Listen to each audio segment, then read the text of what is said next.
మారేడు దళములతో కానీ, తామర పూలతో కానీ, తులసి దళములతో కానీ ఎవరైతే శ్రీచక్రమునందు బిందు స్థానంలో ఉన్న లలితాంబికను సహస్రనామములు చదువుతూ పూజిస్తారో ఆ సాధకుడికి సింహాసనేశ్వరి అయిన లలితాంబ వెంటనే అనుగ్రహాన్ని ప్రసాదిస్తారు.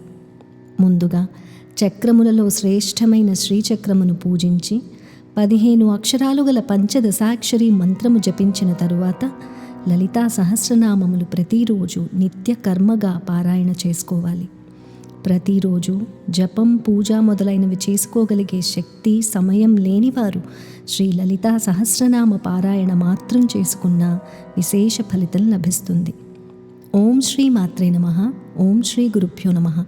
ఇప్పుడు మనం చెప్పుకున్నది శ్రీ లలితా సహస్రనామ పూర్వపీఠికలో హయగ్రీవ స్వామివారు అగస్త్యుల వారితోటి చెప్పిన 21, 22, 23 శ్లోకాల సారాంశం. మరి ఆ శ్లోకాలేమిటో ఒక్కసారి చూద్దామా? బిల్వపత్రైశ్చక్రరాజే యోర్చయే లలితాంబికాం పద్మైర్వా తులసీపత్రైః ఏభిర్నామ సహస్రకైః సద్యః ప్రసాదం కురుతే తత్ర సింహాసనేశ్వరీ చక్రాధిరాజమభ్యర్చ్య జప్త్వా పంచదశాక్షరీం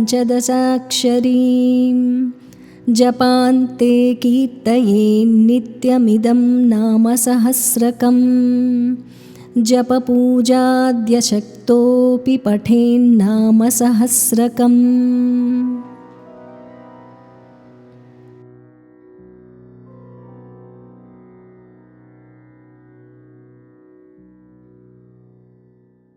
పురాణాం శ్రీపురమివ శక్తీనాం లలితా యథా శ్రీవిద్యోపాసకానాం